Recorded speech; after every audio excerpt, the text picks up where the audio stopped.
Okay guys, TVs first, and once the TVs have done, then cameras off, and Britain guys, we'll probably get Steve to come and sit amongst you rather than the formality of sat up top. On the field.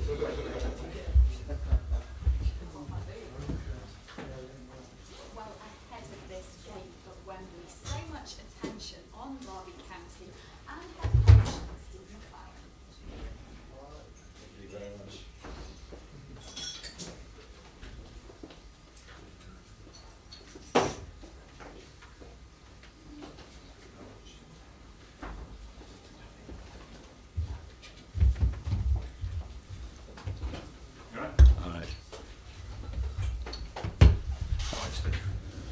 How are we doing again? All right.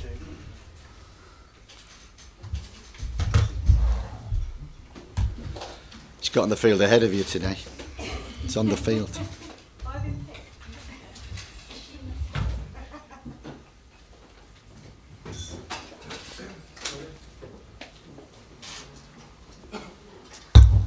Can you see me behind all this?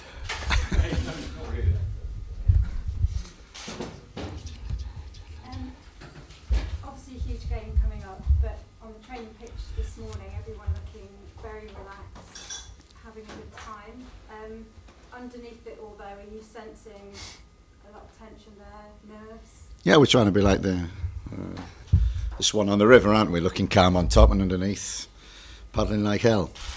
But we're preparing as much as possible as normal. We know it's a big game and a different game, but we've got to prepare as normal, and you know that's what this team does. They're young, they're exuberant, they like to enjoy training, they do the work, they work so hard, and like I've said to them all season, and it's in the preparation. You win games Monday to Friday, not necessarily on a Saturday. It's what you do to prepare. After such a good season, after finishing third, surely you are the team that deserve to go up?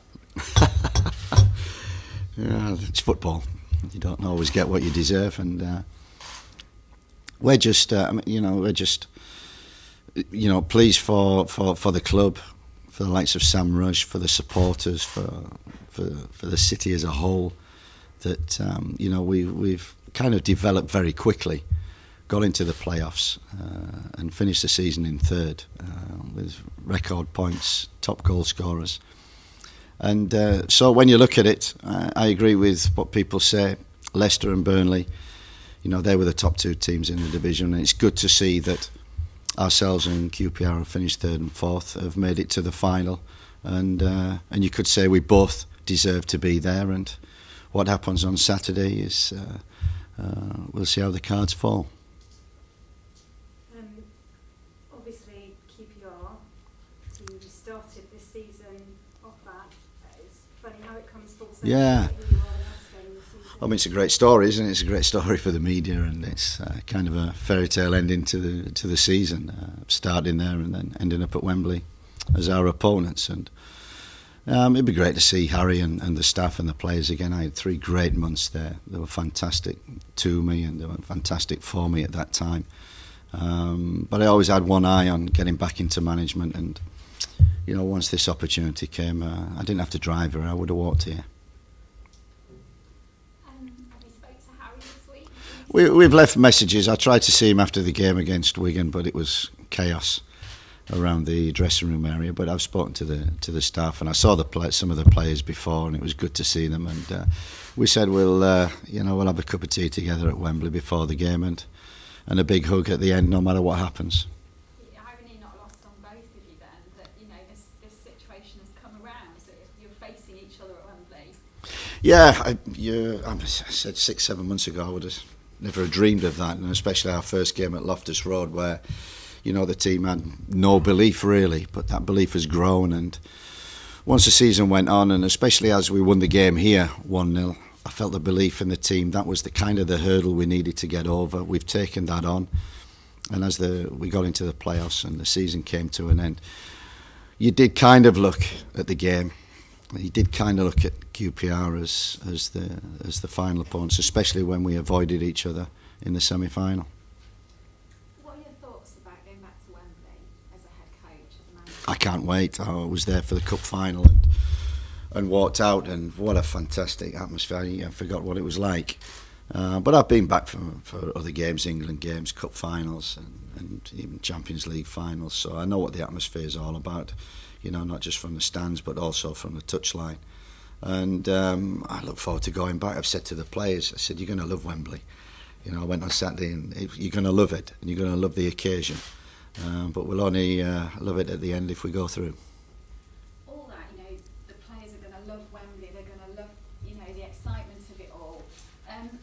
How do they deal with that? Have you been talking to them about that? Do they have to get all the phone calls out of the way, everyone asking for tickets, all the, the fever around the city? If you spoke about how to deal with that. We've kind of tried to keep things as normal. We try to give advice and use our experience. Of course we do. And one of the biggest things in a cup final, in this kind of game of this magnitude, is dealing with the sideshow. Is dealing with, tickets and travel and the 50 friends that all of a sudden you start to develop who want tickets from you, and the media and all the attention. And we just, as we have done all season, kept our feet on the ground and been humble, have humility. I think that's the key thing. That's what this team has had, and that's what we'll continue to Wembley with. You mentioned the sideshow. Inevitably, because you're going back to Wembley for the first time as a manager since England, there will be a lot of talk about that. Will you think about that in the dugout when you're there on Saturday? Absolutely not. Absolutely not. If I'm thinking about that, I shouldn't be there. I'm totally focused on the game, our opponents, the game, the match. And I think, the occasion is for the fans, for the supporters, for everybody else. The occasion for us is to focus on what happens in the 90 minutes, maybe 120 minutes, maybe penalties. That's what we must focus on. So the full concentration is that. And as I say, I've been back to Wembley many times and got over, the main thing about that experience was the actual failure to qualify. It wasn't anything else. It was the actual magnitude of the failure to qualify. But that was a long time ago, and a lot of water has gone under the bridge since. And we're back there with Derby, and I'm proud to do that. When you experienced that, did you ever think you would go back again as a manager and in such fantastic circumstances? Well, you always wished, and I was relatively young, I suppose, young manager at that time. So I always thought, if I can come back and rebound back, and it might happen, and fortunately enough, here I am. And just finally from me, a quick one about the city and the fans. I mean, queuing overnight for tickets, and it's the thing that everyone's talking about. As the sort of figurehead at the club, what's your message to them? Well, I think that's the number one thing. I think when we walked through the door, we talked about what are we here for, and what do we want to create. And it wasn't about setting targets, playoffs or Premier League or whatever. It was bringing the buzz back to Derby County, getting everybody talking about Derby County, wanting to come through the turnstiles, full houses, great atmospheres, and a team that the town, the city are proud of. And what pleases me, and very quickly we've done that, and that's a collective togetherness that we've had throughout. That's the thing that pleases me, rather than, yes, it's an occasion, yes, it's a big game, yes, we may go into the Premier League, yes, but we've actually brought the buzz back. And it's kind of the buzz that, we had with Jim Smith, that we had with Arthur Cox, that when I was here as a player, it's that kind of feeling that Derby is where it should be, at the forefront, getting full houses, the atmospheres and everything. I mean, the games against Forest, the game the other Sunday against Brighton, fantastic. That's what football and the football club is all about, them occasions. 6 months ago, Steve, if you'd have looked at it, if somebody said, look, it's not going to be doing the playoffs, I'm guessing the team you would have wanted would have been QPR, wouldn't it? Absolutely, without a shadow of a doubt. It was great 3 months and working with great people there at QPR, not just talking about Harry and Kevin and Joe and the staff and the players, but the whole club. And many people, you know, there's a lot of pressure on Queen's Park Rangers to go up, a lot of pressure. You know, they're talking a lot of money and talking about Premier League wages, and we all know the story and what that could cause. But I think Harry's done a fantastic job there, and I know he has, because I was there for 3 months, and at the beginning, you know, there's only Harry Redknapp who could sort that club out, believe you me, at that time, because there was many players there. The first 2 weeks I went there were many players there who didn't want to be there, who weren't on the training field, who didn't want to be on the training field, who didn't want to play for QPR. And there's only Harry Redknapp who could have sorted that out, who could have weeded away those who didn't want to and brought in players who wanted to.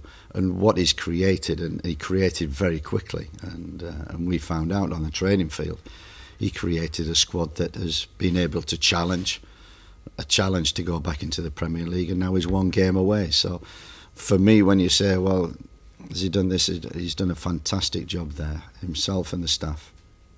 He comes over very avuncular, and everybody likes Harry. But I mean, how hard has he had to be there? Because I mean, from the outside looking in, it just looked like some players just did not want to play for QPR. Was he that bad? It was that bad. It really was that bad.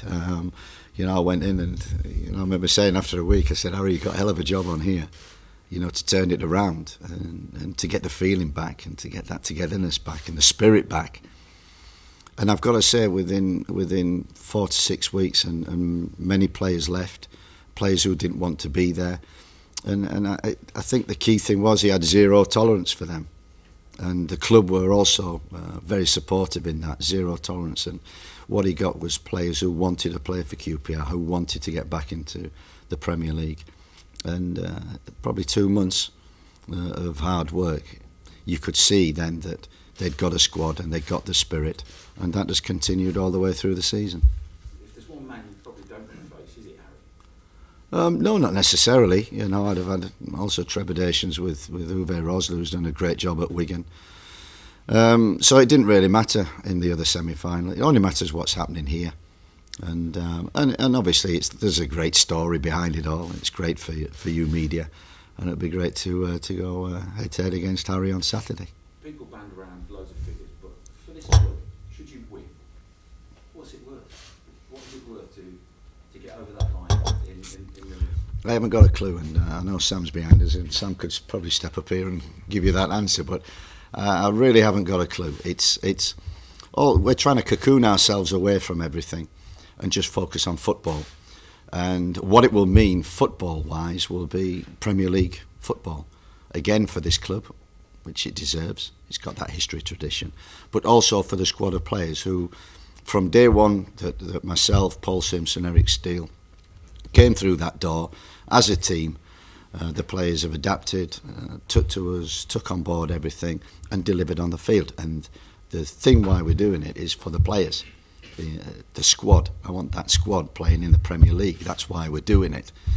So that's what we're preparing for. Presumably there's a massive difference to you as well. I mean, if you win, then you're straight back in for strategy meetings. You're probably going to Brazil to have a little scout around, and you probably won't get a holiday if you lose. You're probably heading off to Spain. Is it that big a deal? Well, you've really just depressed me there, haven't you? Hey, Spain's nice. yeah, I know. We haven't even thought. I think that's the key thing. We've not. I swear to God, we've not even thought of the consequences of this game and what we'll be doing on Sunday, on Monday, and what we'll be doing next week. You know, and myself and Sam, Chris Evans, who were plotting behind the scenes. You know, plan A, plan B, and all this. We've only got one plan, and that is for Saturday.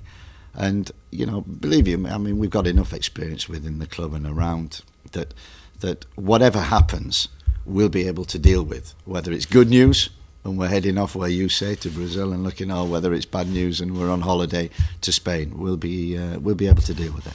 What's the difference in you as a person to the man that last led a team out at Wembley and to the guy that's going to do it on Saturday? How different are you? Well, I hope for one it's not raining on Saturday. That would be a big difference. But no, I don't know really. It's like everything in life, it's about experience. And since that day to this, I've experienced a hell of a lot more in football. Great experiences, good, bad, but all great experiences. And the thing that pleases me most is not about, and it really is not about myself and my experience and where I've been. It's coming together with Paul Simpson and Eric Steele. I think we came together as a team, not necessarily myself. We wanted to create a team, and we've done that. But the biggest one is the man who took that decision in the first place, which was Sam Rush. It took a lot of courage to change managers and to bring myself in and let Nigel go. That was a huge decision, and it pleases me that he's seen the fruition of that, and what's happening at Derby County is very exciting at this moment. What about you personally? Only with the Brolly stuff must have hurt you. The biggest thing that hurt me on that night and ever since is the failure to qualify. That is the biggest thing. There's nothing about anything else about what happened on it. It was, as I said on the night, and I remember it. It feels like letting a nation down, and that's what I've had to live with, and that's the hardest thing. Nothing else peripheral. And Wally with the Brolly, if it's raining, it'll probably be another one on Saturday. Or if it's sunshine, keep myself in the shade. It was about not qualifying. That was the biggest disappointment, and that will not go away, and that still hurts. But you have to get on with life, and you have to get on with football. Even if you get promoted, will that still hurt, or will it just take a little bit away from it and put some of the self-belief of Steve McClaren saying, I was good enough? No, not necessarily. I can't remember how many years, but it's water under the bridge, and it's a long time ago. And I've had lots of good experience and bad experience that all of a sudden keep coming back to me. I just hope on Saturday it's one of them great occasions, and more not for me but for this football club, its supporters, and especially the players. Just finally, any major injuries, and have you told those that are playing that they're playing, or are they still all? No, nobody knows as yet, and they know it's not till Saturday that they find out. And we're preparing as normal. We're trying not to change too many things, and everybody's fit at the present moment. Very competitive in training. One or two walked off hobbling this morning, but they'll be all right. So as long as we get to Saturday with a full squad, I'll be pleased.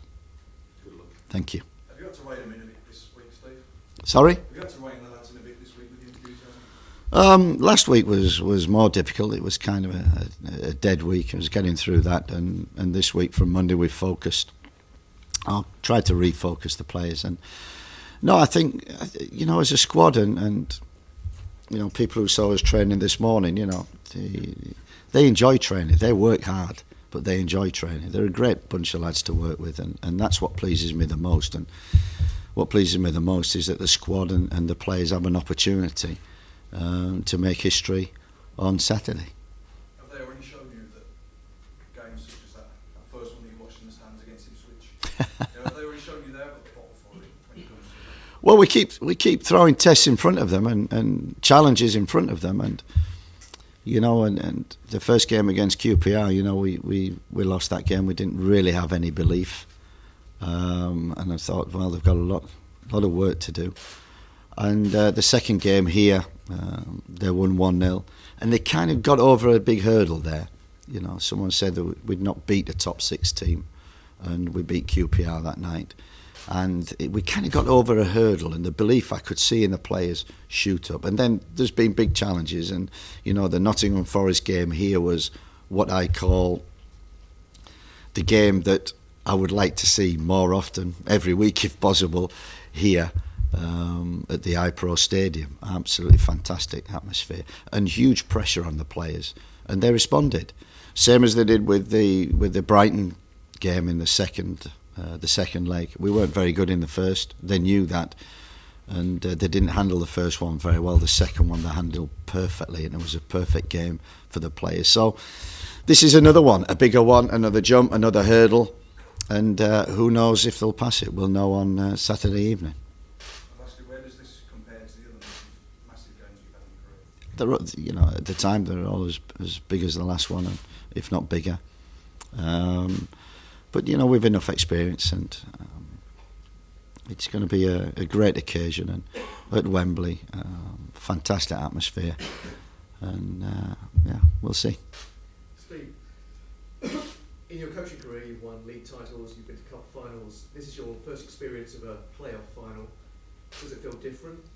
And how excited are you personally, A, about the occasion, and B, the prize at the end of that?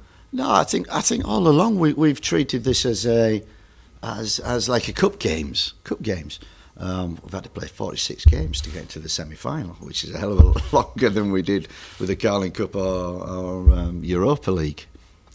So it's been a long season, and once we got through into the playoffs, we treated it as a cup, a semi-final over 2 legs, and now a final. So that's how I view it. That's how I see it. These are cup ties, and in cup ties, anything can happen. You've seen the reaction from the fans after the Brighton game, queuing overnight here to get the last batch of tickets. How much would you like to win it for them? Yeah, I just had 2 Australians out there who've travelled 12,000 miles with a flag and to support us, and said we're going to win 8-0 on Saturday. I thought that's been a long flight. I got a bit dazed. But you know, that's huge, isn't it? And when people are queuing outside, and that's what we wanted to bring back to Derby County, and you know, that was the vision that myself and Sam Rush and Eric Steele, Paul Simpson, when we talked about what we want to do. That's first and foremost, we wanted to create a buzz around this place, fill the stadiums, and getting the team playing good football, good attractive football, and to be fair, that's what has pleased me about this. And when you look at the kind of football that we've played throughout the season, you know, I enjoy watching this team play. I enjoy working with them, but I especially enjoy watching them play. And what I want to do on Saturday is to sit there, stand there, roll up and down that touchline, and enjoy watching this team play. Just finally, we know no club has a God-given right to be in the Premier League, but Derby County for you, this is a Premier League club, isn't it? Yeah, it's got that history, tradition, without a shadow of a doubt. And you saw, you know, the 2 games, Nottingham Forest and Brighton the other Sunday. You know, that's the ultimate. That's the dream. But we want that dream more often. Steve, just away from Saturday, can I just get your thoughts on Ryan Giggs after his retirement yesterday? Yeah, it's well, what can you say about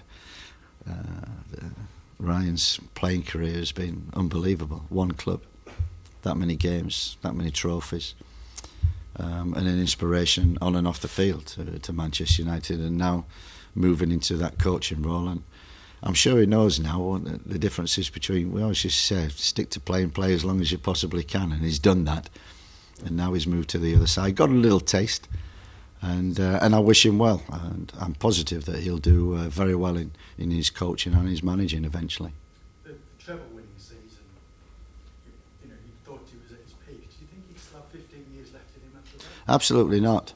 Absolutely not, and that just shows the professionalism and the endeavour and work of Ryan Giggs that he's actually done that, you know. And you don't realise what these players go through, what amount of work they have to go through to continue playing at that level until they actually work with them. So, you know, I was fortunate enough to do that and work with the likes of Ryan Giggs, and that year and that treble year was unbelievable. He was a big part of that. He's taken a role which you've previously had. Has he got the right man above him in Van Gaal?